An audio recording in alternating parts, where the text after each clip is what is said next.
ਵਾਹਿਗੁਰੂ ਵਾਹਿਗੁਰੂ ਵਾਹਿਗੁਰੂ। ਸਾਡਾ ਗੁਰੂ ਗਿਆਨ ਚੈਨਲ ਤੁਸੀਂ ਆਪ ਵੀ ਸਬਸਕ੍ਰਾਈਬ ਕਰ ਦੇਣਾ, ਦੋਸਤਾਂ ਰਿਸ਼ਤੇਦਾਰਾਂ ਨੂੰ ਵੀ ਸਬਸਕ੍ਰਾਈਬ ਕਰਨ ਲਈ ਕਹਿਣਾ, ਤਾਂ ਕਿ ਹਰ ਨਵੀਂ ਵੀਡੀਓ ਦਾ ਨੋਟੀਫਿਕੇਸ਼ਨ ਤੁਹਾਡੇ ਤੱਕ ਪਹੁੰਚ ਜਾਵੇ ਜੀ। ਗੁਰੂ ਗਿਆਨ ਟੀਵੀ ਦੇ ਸਮੂਹ ਦਰਸ਼ਕਾਂ ਨੂੰ ਵਾਹਿਗੁਰੂ ਜੀ ਕਾ ਖਾਲਸਾ ਵਾਹਿਗੁਰੂ ਜੀ ਕੀ ਫਤਿਹ। ਬਾਣੀਆਂ ਕਹਾਣੀਆਂ ਪੁੱਤ ਕਰੇਨ ਐਪੀਸੋਡ ਲੈ ਕੇ ਤੁਹਾਡੇ ਤੱਕ ਤੁਹਾਡੇ ਰੂਬਰੂ ਹੋ ਰਹੇ ਹਾਂ।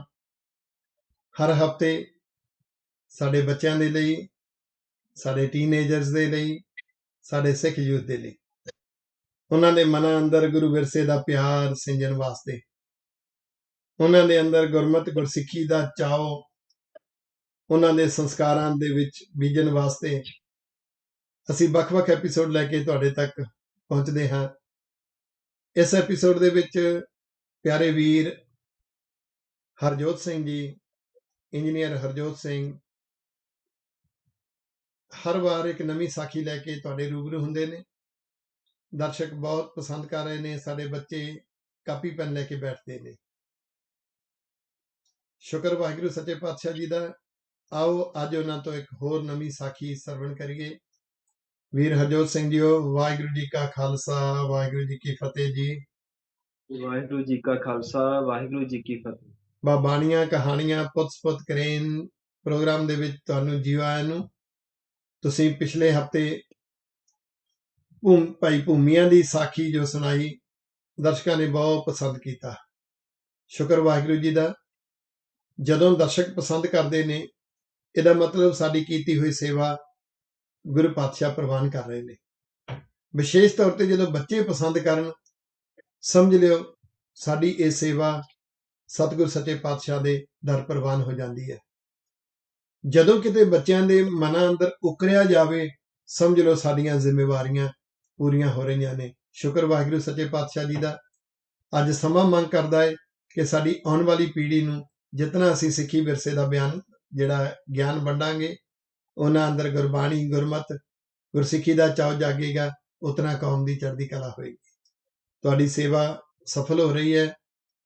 ਅੱਜ ਤੁਸੀਂ ਸਾਡੇ ਦਰਸ਼ਕਾਂ ਦੇ ਲਈ, ਸਾਡੇ ਬੱਚਿਆਂ ਦੇ ਲਈ, ਟੀਨੇਜਰਸ ਦੇ ਲਈ, ਸਿੱਖ ਯੂਥ ਦੇ ਲਈ ਇੱਕ ਨਵੀਂ ਸਾਖੀ ਲੈ ਕੇ ਰੂਬਰੂ ਹੋ ਰਹੇ ਹੋ। ਤੁਹਾਡਾ ਬਹੁਤ ਬਹੁਤ ਧੰਨਵਾਦ ਜੀਓ। ਹਾਂਜੀ ਸੰਗਤ ਜੀਓ, ਵਾਹਿਗੁਰੂ ਜੀ ਕਾ ਖਾਲਸਾ ਵਾਹਿਗੁਰੂ ਜੀ ਕੀ ਫਤਿਹ। ਗੁਰਬਾਣੀ ਦੇ ਵਿੱਚ ਸਤਿਗੁਰੂ ਜੀ ਦਾ ਇੱਕ ਬਚਨ ਆਉਂਦਾ ਹੈ, ਜਿਹੜਾ ਆਪਾਂ ਰੋਜ਼ ਰਹਿਰਾਸ ਸਾਹਿਬ ਦੇ ਵਿੱਚ ਪੜ੍ਹਦੇ ਹਾਂ। ਭਈ ਪ੍ਰਾਪਤ ਮਾਨੁਖ ਦੇਹੁਰੀਆ, ਗੋਬਿੰਦ ਮਿਲਣ ਕੀ ਇਹ ਤੇਰੀ ਬਰੀਆ। ਅਵਰ ਕਾਜ ਤੇਰਾ ਕਿਤੈ ਨਾ ਕਾਮ, ਮਿਲ ਸਾਧ ਸੰਗਤ ਭਜ ਕੇਵਲ ਨਾ। ਜਾਂ ਸਤਿਗੁਰੂ ਜੀ ਦਾ ਬਚਨ ਆਉਂਦਾ ਹੈ, ਮਿਲ ਜਗਦੀਸ਼ ਮਿਲਣ ਕੀ ਬਰੀਆ, ਚਿਰੰਕਾਲ ਇਹ ਦੇਹ ਸਿੰਜਰੀਆ। ਜਾਂ ਮਹਾਰਾਜ ਦਾ ਫਰਮਾਨ ਹੈ, ਚਿਰੰਕਾਲ ਪਾਈ ਦੁਰਲਭ ਦੇ, ਨਾਮ ਬਿਨਾ ਸਭ ਹੋਈ ਖੇ। ਤਾਂ ਐਸੇ ਕਈ ਬਚਨ ਮਿਲਣਗੇ ਸਾਨੂੰ ਗੁਰਬਾਣੀ ਦੇ ਵਿੱਚ, ਜਿੱਥੇ ਸਤਿਗੁਰੂ ਜੀ ਨੇ ਸਾਨੂੰ ਇਹ ਸਮਝਾਇਆ ਕਿ ਇਹ ਮਨੁੱਖਾ ਜਨਮ ਬਹੁਤ ਕੀਮਤੀ ਹੈ ਤੇ ਬੜੀ ਰਹਿਮਤ ਦੇ ਸਦਕਾ ਸਾਨੂੰ ਮਿਲਿਆ, ਤੇ ਕਿਸੇ ਅਰਥ ਮਿਲਿਆ, ਕਿਸੇ ਕਾਰਨ ਕਰਕੇ ਮਿਲਿਆ, ਕਿਸੇ ਮਕਸਦ ਨੂੰ ਪੂਰਾ ਕਰਨ ਲਈ ਸਾਨੂੰ ਇਹ ਮਨੁੱਖਾ ਜਾਮਾ ਮਿਲਿਆ। ਗੁਰੂ ਨਾਨਕ ਸਾਹਿਬ ਜੀ ਨੇ ਜਿੱਥੇ ਆਪਣੇ ਬਚਨਾਂ ਤੋਂ ਐਸਾ ਉਪਦੇਸ਼ ਦਿੱਤਾ ਹੈ, ਉੱਥੇ ਆਪ ਜੀ ਦੇ ਜੀਵਨੀ ਦੇ ਵਿੱਚ ਵੀ ਬੜੇ ਐਸੇ ਕੌਤਕ ਮਿਲਦੇ ਨੇ, ਜਿੱਥੇ ਆਪ ਜੀ ਨੇ ਪੂਰੀ ਖਲਕਤ ਨੂੰ ਸੌਖੇ ਢੰਗ ਨਾਲ ਸਮਝਾਇਆ ਹੈ ਕਿ ਭਾਈ ਇਹ ਮਨੁੱਖਾ ਜਨਮ ਬਹੁਤ ਕੀਮਤੀ। ਕਹਿੰਦੇ ਨੇ ਇੱਕ ਵਾਰ ਸਤਿਗੁਰੂ ਜੀ ਪਟਨੇ ਪਹੁੰਚੇ, ਔਰ ਇੱਥੇ ਜਦੋਂ ਕਾਫੀ ਲੰਮਾ ਸਫ਼ਰ ਕਰਕੇ ਪਹੁੰਚੇ ਤੇ ਭਾਈ ਮਰਦਾਨਾ ਜੀ ਕਹਿਣ ਲੱਗੇ, ਪਾਤਸ਼ਾਹ ਲੰਮਾ ਸਮਾਂ ਹੋ ਗਿਆ ਹੈ, ਕੁਝ ਖਾਧਾ ਨਹੀਂ, ਕਿਉਂਕਿ ਇਹ ਸਰੀਰ ਦਾ ਸੁਭਾਅ ਹੈ ਕਿ ਸਰੀਰ ਤਾਂ ਹੁਣ ਅੰਨ ਦੀ ਮੰਗ ਕਰੇਗਾ, ਕਿਉਂਕਿ ਜੇ ਇਹਨੇ ਲੰਮਾ ਸਮਾਂ ਚੱਲਣਾ ਹੈ, ਦੂਰ ਦੂਰ ਪੈਂਡੇ ਤੈਅ ਕਰਨੇ ਨੇ ਤੇ ਪੂਰੀ ਖਲਕਤ ਦਾ ਉਧਾਰ ਕਰਨ ਨਿਕਲੇ ਨੇ, ਤੇ ਕਿੰਨਾ ਕਿੰਨਾ ਸਫ਼ਰ ਕਰਦੇ ਆ, ਰਸਤੇ ਵਿੱਚ ਕਈ ਟਿਕਾਣੇ ਵੀ ਨਹੀਂ ਆਉਂਦੇ, ਤੇ ਕਈ ਕਈ ਦਿਨ ਹੋ ਸਕਦਾ ਬਿਨਾਂ ਅੰਨ ਤੋਂ ਹੀ ਬਤੀਤ ਕਰਨਾ ਪਵੇ, ਕਈ ਵਾਰੀ ਥੋੜਾ ਖਾ ਕੇ ਹੀ ਬਤੀਤ ਕਰਨਾ ਪਿਆ ਹੋਵੇ।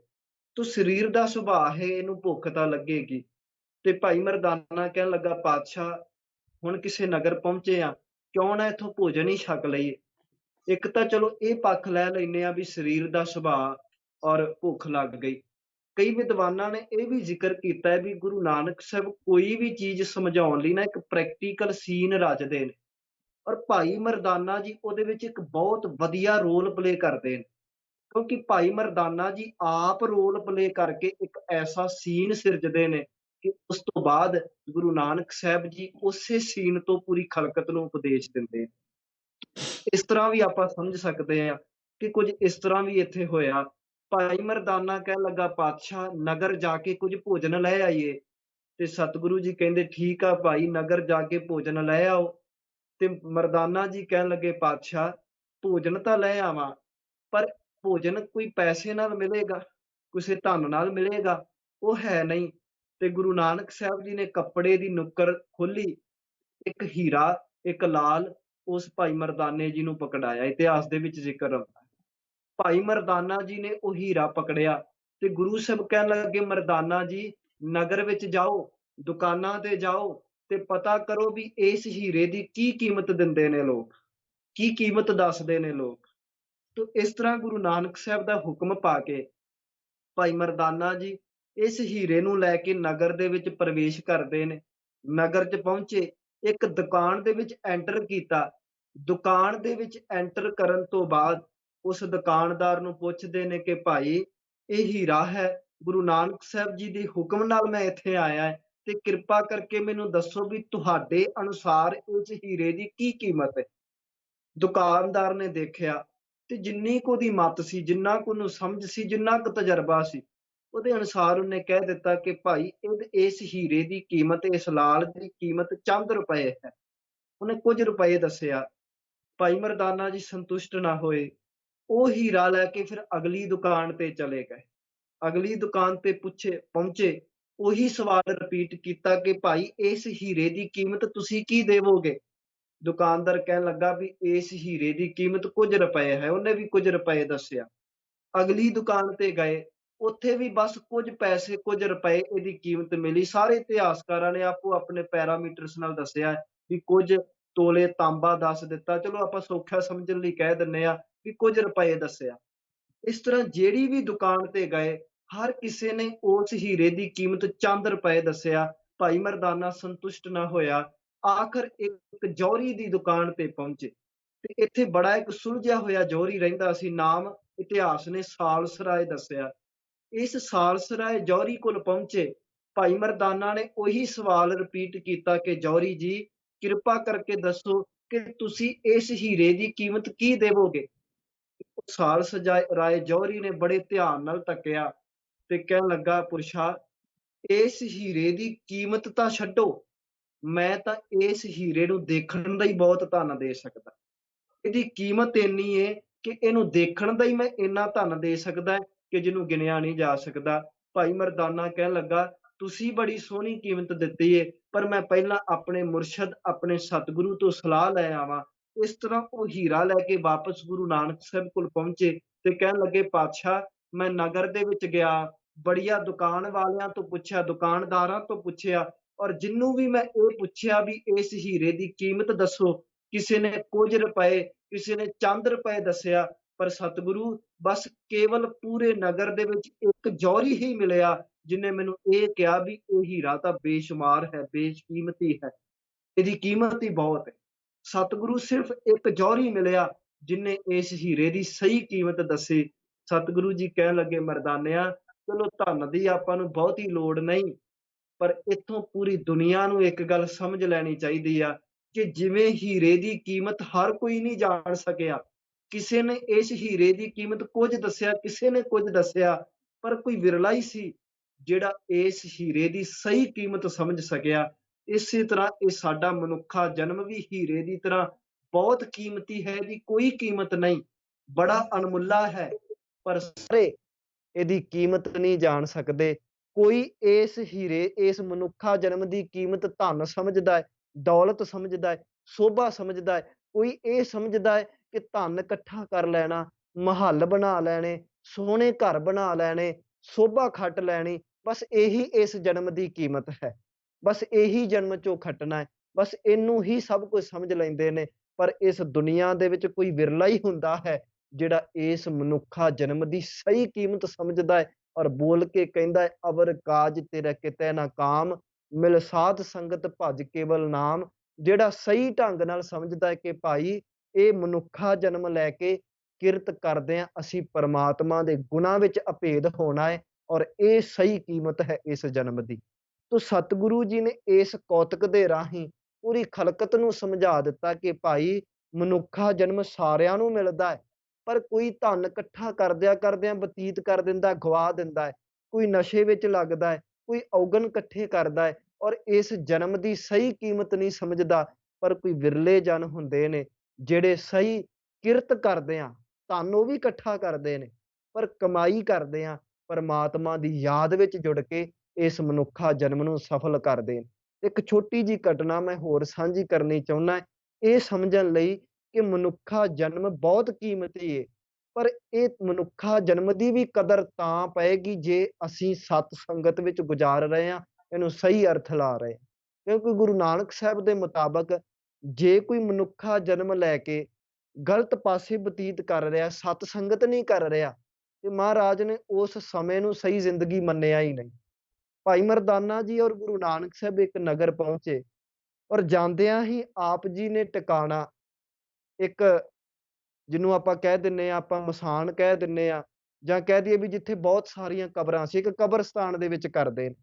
ਕਬਰਸਤਾਨ ਦੇ ਵਿੱਚ ਰੁਕੇ ਔਰ ਇਹ ਨਗਰ ਇੱਕ ਬਹੁਤ ਸਪੈਸ਼ਲ ਸੀ, ਬੜਾ ਬੰਦਗੀ ਵਾਲੇ ਲੋਕ ਇੱਥੇ ਰਹਿੰਦੇ ਸੀ। ਤੇ ਕੀ ਦੇਖਦੇ ਨੇ ਵੀ ਜਦੋਂ ਇਸ ਕਬਰਸਤਾਨ ਤੇ ਪਹੁੰਚੇ, ਬੜੇ ਲੋਕਾਂ ਨੂੰ ਦਫਨਾਇਆ ਗਿਆ ਸੀ, ਬੜੇ ਲੋਕਾਂ ਦੀ ਕਬਰ ਬਣਾਈ ਗਈ ਸੀ। ਔਰ ਆਪਾਂ ਜਾਣਦੇ ਹਾਂ ਵੀ ਇਸਲਾਮ ਧਰਮ ਦੇ ਵਿੱਚ ਔਰ ਈਸਾਈ ਧਰਮ ਦੇ ਵਿੱਚ ਵੀ ਜਦੋਂ ਵੀ ਕੋਈ ਕਬਰ ਦੇ ਵਿੱਚ ਕਿਸੇ ਨੂੰ ਦਫਨਾਇਆ ਜਾਂਦਾ ਹੈ, ਨਾਲ ਉਹਦੀ ਡਿਟੇਲ ਵੀ ਲਿਖ ਦਿੱਤੀ ਜਾਂਦੀ ਹੈ, ਨਾਲ ਕੁਝ ਫੱਟੇ ਲਾ ਕੇ ਲਿਖ ਦਿੱਤਾ ਜਾਂਦਾ ਹੈ ਵੀ ਫਲਾਣਾ ਬੰਦਾ ਚੜ੍ਹਾਈ ਕੀਤਾ ਤੇ ਉਹ ਇੰਨੀ ਉਮਰ ਬਤੀਤ ਕਰਕੇ ਗਿਆ, ਇੰਨੇ ਸਾਲ 'ਚ ਜਨਮਿਆ ਸੀ ਔਰ ਇੰਨੇ ਸਾਲ 'ਚ ਮਰ ਗਿਆ। ਇਸ ਤਰ੍ਹਾਂ ਡਿਟੇਲ ਦਿੱਤੀ ਜਾਂਦੀ ਹੈ।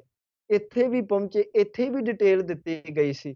ਪਰ ਭਾਈ ਮਰਦਾਨਾ ਜੀ ਇਹ ਦੇਖ ਕੇ ਹੈਰਾਨ ਹੋਏ ਕਿ ਇੱਥੇ ਜਿੰਨੇ ਵੀ ਦਫਨਾਏ ਗਏ ਉਹਨਾਂ ਦੀ ਡਿਟੇਲ ਲਿਖੀ ਹੈ, ਪਰ ਹੈਰਾਨ ਇਸ ਕਰਕੇ ਹੋਏ ਵੀ ਕਿਸੇ ਬਾਰੇ ਲਿਖਿਆ ਕਿ ਫਲਾਣਾ ਬੰਦਾ 2 ਸਾਲ ਜਿਉਂ ਕੇ ਗਿਆ, ਕਿਸੇ ਬਾਰੇ ਲਿਖਿਆ ਵੀ 1 ਮਹੀਨਾ ਜਿਉਂ ਕੇ ਗਿਆ, ਕਿਸੇ ਦੀ ਉਮਰ 2.5 ਮਹੀਨੇ, ਕਿਸੇ ਦੀ ਉਮਰ 6 ਮਹੀਨੇ, ਕਿਸੇ ਦੀ ਸਾਲ, ਕਿਸੇ ਦੀ 1.5 ਸਾਲ। ਤੇ ਭਾਈ ਮਰਦਾਨਾ ਹੈਰਾਨ ਹੋ ਕੇ ਪੁੱਛਦੇ ਨੇ, ਪਾਤਸ਼ਾਹ ਇਸ ਕਬਰਸਤਾਨ ਦੇ ਵਿੱਚ ਬੱਚੇ ਹੀ ਦਫਨਾਏ ਜਾਂਦੇ ਨੇ? ਮੈਂ ਨਹੀਂ ਇੱਥੇ ਪੜ੍ਹਿਆ ਵੀ ਕਿਸੇ ਦੀ ਉਮਰ 60 ਸਾਲ ਲਿਖੀ ਹੋਵੇ, 65 ਸਾਲ ਲਿਖੀ ਹੋਵੇ, 75 ਸਾਲ ਲਿਖੀ ਹੋਵੇ। ਇੱਥੇ ਸਾਰਿਆਂ ਦੀ ਉਮਰ 1.5 ਸਾਲ, ਸਾਲ 6 ਮਹੀਨੇ। ਇੰਜ ਜਾਪਦਾ ਵੀ ਜਾਂ ਤਾਂ ਇਹ ਕਬਰਸਤਾਨ ਬੱਚਿਆਂ ਦੀ ਹੈ ਜਾਂ ਇਸ ਨਗਰ ਦੇ ਵਿੱਚ ਕੋਈ ਬੱਚਾ ਹੀ ਮਰਦਾ, ਕੋਈ ਬੁੱਢਾ ਮਰਦਾ ਹੀ ਨਹੀਂ। ਗੁਰੂ ਸਾਹਿਬ ਮੁਸਕਰਾਏ ਤੇ ਕਹਿਣ ਲੱਗੇ, ਮਰਦਾਨਾ ਜੀ ਇੰਜ ਕਰਦੇ ਆ, ਨਗਰ ਦੇ ਸਿਆਣੇ ਬੰਦਿਆਂ ਤੋਂ ਹੀ ਪੁੱਛ ਲੈਨੇ।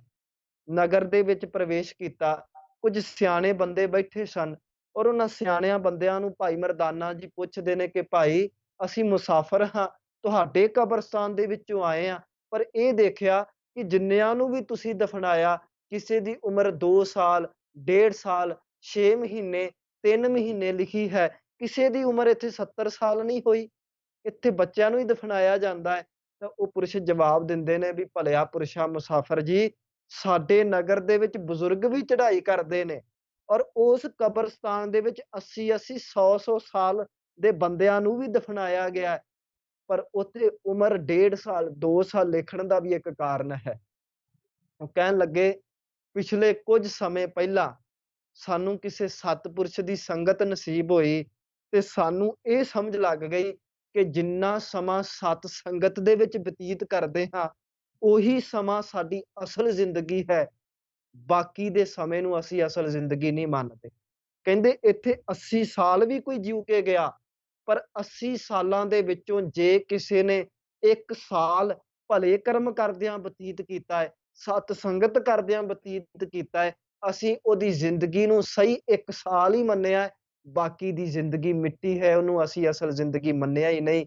ਗੁਰੂ ਸਾਹਿਬ ਮੁਸਕਰਾਏ ਤੇ ਕਹਿਣ ਲੱਗੇ, ਮਰਦਾਨਿਆ ਇਹ ਕਿਤੇ ਗੱਲ ਪੂਰੀ ਖਲਕਤ, ਪੂਰੀ ਦੁਨੀਆ ਸਮਝ ਲਵੇ ਕਿ ਜ਼ਿੰਦਗੀ ਇਹ ਮਨੁੱਖਾ ਜਨਮ ਧਾਰਨ ਕਰਕੇ, ਮਨੁੱਖਾ ਜਾਮਾ ਲੈ ਕੇ ਜਿਹੜਾ ਸਮਾਂ ਸਤ ਸੰਗਤ ਦੇ ਵਿੱਚ ਸੁੱਚੀ ਕਿਰਤ ਕਰਦੇ ਆ, ਪਰਮਾਤਮਾ ਦੀ ਯਾਦ ਵਿੱਚ ਬਤੀਤ ਕਰਦੇ ਆ, ਉਹੀ ਸਮਾਂ ਸਾਡੀ ਅਸਲ ਜ਼ਿੰਦਗੀ ਹੈ। ਬਾਕੀ ਸਮਾਂ ਤਾਂ ਅਸੀਂ ਮਿੱਟੀ ਕਰ ਰਹੇ ਹਾਂ। ਵਿਅਰਥ ਹੀ ਕਮਾ ਰਹੇ ਹਾਂ। ਸਤਿਗੁਰੂ ਜੀ ਰਹਿਮਤ ਕਰਨ, ਕਿਤੇ ਸਾਨੂੰ ਵੀ ਇਹ ਸੋਝੀ ਆ ਜਾਵੇ, ਮਨੁੱਖਾ ਜਨਮ ਮਿਲਿਆ ਹੈ, ਅਸੀਂ ਇਹਦੀ ਕੀਮਤ ਸਮਝੀਏ ਔਰ ਇਹਨੂੰ ਸੁੱਚੀ ਕਿਰਤ ਕਰਦਿਆਂ ਪ੍ਰਮਾਤਮਾ ਦੀ ਯਾਦ ਵਿੱਚ ਬਤੀਤ ਕਰੀਏ, ਤਾਂ ਕਿ ਸਾਡੀ ਜ਼ਿੰਦਗੀ, ਸਾਡਾ ਜਨਮ ਵੀ ਉਸ ਪ੍ਰਮਾਤਮਾ ਦੇ ਘਰ ਪ੍ਰਵਾਨ ਹੋ ਜਾਵੇ। ਆਓ ਉਸ ਬਚਨ ਦੇ ਨਾਲ ਦੁਬਾਰਾ ਸਾਂਝ ਪਾਈਏ। ਭਈ ਬਰਾਬਤ ਮਾਨੁਖ ਦੇ ਹੁਰੀਆ, ਗੋਬਿੰਦ ਮਿਲਨ ਕੀ ਇਹ ਤੇਰੀ ਬਰੀਆ, ਅਵਰ ਕਾਜ ਤੇਰਾ ਕਿਤੇ ਨਾ ਕਾਮ, ਮਿਲ ਸਾਧ ਸੰਗਤ ਭਜ ਕੇਵਲ ਨਾਮ। ਸਤਿਗੁਰੂ ਜੀ ਰਹਿਮਤ ਕਰਨ। ਬਹੁਤ ਅੱਛੇ, ਬਹੁਤ ਅੱਛੇ। ਸ਼ੁਕਰ ਵਾਹਿਗੁਰੂ ਜੀ ਦਾ ਕਿ ਸਾਡੇ ਦਰਸ਼ਕਾਂ ਦੇ ਨਾਲ ਤੁਸੀਂ ਹਰ ਵੀਕਐਂਡ ਤੇ ਇੱਕ ਨਵੀਂ ਸਾਖੀ ਲੈ ਕੇ ਸਾਂਝ ਪਾਉਂਦੇ ਹੋ। ਸਾਖੀ ਦਾ ਅਸਰ ਮਨ ਦੇ ਉੱਪਰ ਇੱਕ ਵੱਖਰਾ ਹੀ ਹੁੰਦਾ ਹੈ।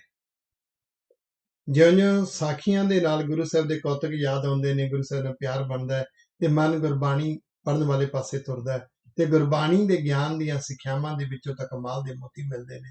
ਤੁਹਾਡਾ ਬਹੁਤ-ਬਹੁਤ ਧੰਨਵਾਦ। ਅਗਲੇ ਹਫ਼ਤੇ ਫਿਰ ਇੱਕ ਨਵੀਂ ਸਾਖੀ ਰਾਹੀਂ ਤੁਹਾਨੂੰ ਸੰਗਤਾਂ ਦੇ ਰੂਬਰੂ ਕਰਵਾਵਾਂਗੇ। ਵਾਹਿਗੁਰੂ ਜੀ ਕਾ ਖਾਲਸਾ, ਵਾਹਿਗੁਰੂ ਜੀ ਕੀ ਫਤਿਹ। ਇਹ ਸਨ ਵੀਰ ਹਰਜੋਤ ਸਿੰਘ ਜੀ, ਇੰਜੀਨੀਅਰ ਹਰਜੋਤ ਸਿੰਘ, ਜੋ ਕਿ ਹਰ ਹਫ਼ਤੇ ਇੱਕ ਨਵੀਂ ਸਾਖੀ ਲੈ ਕੇ ਸਾਡੇ ਦਰਸ਼ਕਾਂ ਦੇ ਰੂਬਰੂ ਹੁੰਦੇ ਨੇ। ਜਦੋਂ ਤੁਸੀਂ ਇਹ ਵੀਡੀਓ ਦੇਖਦੇ ਹੋ, ਇਹ ਵੀ ਇੱਕ ਸਤਸੰਗਤ ਹੈ। ਅੱਜ ਇੱਕ ਐਸਾ ਯੁੱਗ ਚੱਲ ਰਿਹਾ ਹੈ, ਆ ਕਰੋਨਾ ਵਾਇਰਸ ਦਾ ਜੋ ਕਹਿਰ ਚੱਲ ਰਿਹਾ ਹੈ, ਹਰ ਕੋਈ ਆਪਣੇ ਘਰ ਵਿੱਚ ਸੀਮਿਤ ਹੋ ਕੇ ਰਹਿ ਗਿਆ ਹੈ। ਇਸ ਕਰੋਨਾ ਵਾਇਰਸ ਦੇ ਦੌਰਾਨ ਇੱਕ ਨਵਾਂ ਯੁੱਗ ਸ਼ੁਰੂ ਹੋ ਰਿਹਾ, ਆਨਲਾਈਨ ਯੁੱਗ।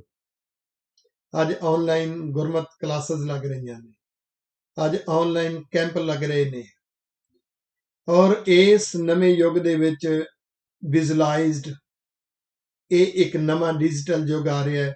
ਇਸ ਦੇ ਵਿੱਚ ਤੁਹਾਡੇ ਘਰਾਂ ਤੱਕ ਪਹੁੰਚ ਰਹੇ ਹਾਂ, ਇਸ ਸੋਸ਼ਲ ਮੀਡੀਆ ਰਾਹੀਂ, YouTube ਚੈਨਲ ਰਾਹੀਂ, ਤੁਹਾਡੇ ਮੋਬਾਈਲ ਫੋਨ ਰਾਹੀਂ ਹਰ ਹਫ਼ਤੇ ਗੁਰੂ ਕਾ ਖਜ਼ਾਨਾ ਵੰਡਣ ਵਾਸਤੇ ਤੁਹਾਡੇ ਤੱਕ ਵੱਖ-ਵੱਖ ਐਪੀਸੋਡ ਲੈ ਕੇ ਹਾਜ਼ਰ ਹੋ ਰਹੇ ਹਾਂ। ਸਾਡੇ ਇਸੇ ਚੈਨਲ ਦੇ ਉੱਪਰ ਦੂਸਰਾ ਐਪੀਸੋਡ ਚੱਲ ਰਿਹਾ ਹੈ, ਜਿਸ ਵਿੱਚ ਪ੍ਰੋਫੈਸਰ ਗੁਰਪ੍ਰੀਤ ਸਿੰਘ ਜੀ, ਸ਼੍ਰੀ ਮੁਕਤਸਰ ਸਾਹਿਬ, ਜ਼ਿਲ੍ਹਾ ਅੰਮ੍ਰਿਤਸਰ ਸਾਹਿਬ ਤੋਂ, ਜੋ ਕਿ deputy chief organizer, teacher wing, Guru Gobind Singh study circle ਦੇ ਨਾਲ ਜ਼ਿੰਮੇਵਾਰੀ ਨਿਭਾ ਰਹੇ ਨੇ, ਅਤੇ APS ਪਬਲਿਕ ਸਕੂਲ ਲੁਬਾਣਿਆਂ ਵਾਲੀ, ਜ਼ਿਲ੍ਹਾ ਸ਼੍ਰੀ ਮੁਕਤਸਰ ਸਾਹਿਬ, ਪੰਜਾਬ, ਉਸ ਸਕੂਲ ਦੇ ਡਾਇਰੈਕਟਰ ਕਮ ਪ੍ਰਿੰਸੀਪਲ ਵੀ ਨੇ। ਉਹ ਬਹੁਤ ਹੀ ਸੋਹਣਾ, ਉਹਨਾਂ ਦੀ ਇੱਕ ਕੰਟੀਨਿਊ ਸੀਰੀਜ਼ ਹੈ, ਇੰਪਰੂਵਮੈਂਟ ਬਿਗਿਨ ਵਿਦ ਆਈ। ਉਸ ਵਿੱਚ ਵੀ ਨਵੇਂ-ਨਵੇਂ ਟੌਪਿਕ ਲੈ ਕੇ ਤੁਹਾਡੇ ਰੂਬਰੂ ਹੁੰਦੇ ਨੇ। ਉਹਨਾਂ ਦੀ ਬੜੀ ਪਿਆਰੀ ਪੁਸਤਕ ਹੈ, ਆਪ ਨੜੇ ਗਰੀਬਾਨ ਮੈਂ ਸਿਰ ਨੀਵਾਂ ਕਰ ਦੇਖ। ਉਹ ਟੌਪਿਕ ਤੁਹਾਡੇ ਨਾਲ ਸਾਂਝਾ ਕਰਦੇ ਨੇ। ਉਸ ਤੋਂ ਇਲਾਵਾ ਸਾਡਾ ਇੱਕ ਹੋਰ ਐਪੀਸੋਡ ਤੁਸੀਂ ਦੇਖ ਰਹੇ ਹੋ, ਜੋ ਕਿ ਪਿਆਰੇ ਵੀਰ ਰਮਨਦੀਪ ਸਿੰਘ ਜੀ, ਉਹਨਾਂ ਦੀ ਸੀਰੀਜ਼ ਦਾ ਨਾਮ ਹੈ ਵੱਡੇ ਨਿਸ਼ਾਨੇ ਵੱਡੀਆਂ ਪ੍ਰਾਪਤੀਆਂ। ਬਸ ਇੱਕੋ ਇੱਕ ਸੋਚ ਹੈ, ਗੁਰੂ ਗਿਆਨ ਦਾ ਖਜ਼ਾਨਾ ਜਿਤਨੀ ਕੁ ਮੱਤ ਗੁਰੂ ਪਾਤਸ਼ਾਹ ਨੇ ਬਖਸ਼ੀ ਹੈ, ਉਸ ਮੱਤ ਅਨੁਸਾਰ ਗੁਰੂ ਗਿਆਨ TV ਚੈਨਲ ਰਾਹੀਂ ਤੁਹਾਡੇ ਘਰਾਂ ਤੱਕ ਪਹੁੰਚਾ ਰਹੇ ਹਾਂ, ਤੁਹਾਡੇ ਬੱਚਿਆਂ ਤੱਕ ਪਹੁੰਚਾ ਰਹੇ ਹਾਂ। ਤੁਸੀਂ ਜਿਨ੍ਹਾਂ ਨੇ ਹਾਲੇ ਤੱਕ ਗੁਰੂ ਗਿਆਨ TV ਚੈਨਲ ਸਬਸਕ੍ਰਾਈਬ ਨਹੀਂ ਕੀਤਾ, ਇਸ ਚੈਨਲ ਦੇ ਹੇਠਾਂ ਜੋ ਸਬਸਕ੍ਰਾਈਬ ਦਾ ਬਟਨ ਹੈ, ਉਸ ਨੂੰ ਜ਼ਰੂਰ ਪੁਸ਼ ਕਰ ਦੇਣਾ। ਬੈਲ ਆਈਕਨ ਜਿਹੜਾ ਹੈ, ਉਸ ਨੂੰ ਦਬਾ ਦੇਣਾ, ਤਾਂ ਕਿ ਹਰ ਨਵੀਂ ਵੀਡੀਓ ਉਹਦਾ ਨੋਟੀਫਿਕੇਸ਼ਨ ਤੁਹਾਡੇ ਤੱਕ ਪਹੁੰਚ ਜਾਵੇ। ਸਾਡੀ ਬਿਲਕੁਲ ਫ੍ਰੀ ਐਪ ਹੈਗੀ, ਜਿਹੜੀ ਕਿ ਐਂਡਰੋਇਡ ਡਿਵਾਈਸਿਸ ਦੇ ਉੱਪਰ ਤੇ ਐਪਲ ਡਿਵਾਈਸਿਸ ਦੇ ਉੱਪਰ ਵੀ ਹੈ, ਗੁਰਗਿਆਨ। ਤੁਸੀਂ ਉਹ ਐਪ ਡਾਊਨਲੋਡ ਕਰ ਲੈਣੀ। ਇੱਕੋ ਇੱਕ ਮਕਸਦ ਹੈ, ਆਓ ਆਪਾਂ ਰਲ ਮਿਲ ਕੇ ਆਉਣ ਵਾਲੀ ਪੀੜ੍ਹੀ ਨੂੰ ਗੁਰੂ ਗਿਆਨ ਦਾ ਖਜ਼ਾਨਾ ਵੰਡੀਏ। ਅਗਲੇ ਹਫ਼ਤੇ ਫਿਰ ਇੱਕ ਨਵੇਂ ਐਪੀਸੋਡ ਰਾਹੀਂ, ਇੱਕ ਨਵੀਂ ਸਾਖੀ ਰਾਹੀਂ ਵੀਰ ਹਰਜੋਤ ਸਿੰਘ ਜੀ ਨੂੰ ਤੁਹਾਡੇ ਰੂਬਰੂ ਕਰਵਾਵਾਂਗੇ। ਤਦ ਤੱਕ ਲਈ ਗੁਰੂ ਫਤਿਹ ਜੀ। ਵਾਹਿਗੁਰੂ ਜੀ ਕਾ ਖਾਲਸਾ, ਵਾਹਿਗੁਰੂ ਜੀ ਕੀ ਫਤਿਹ।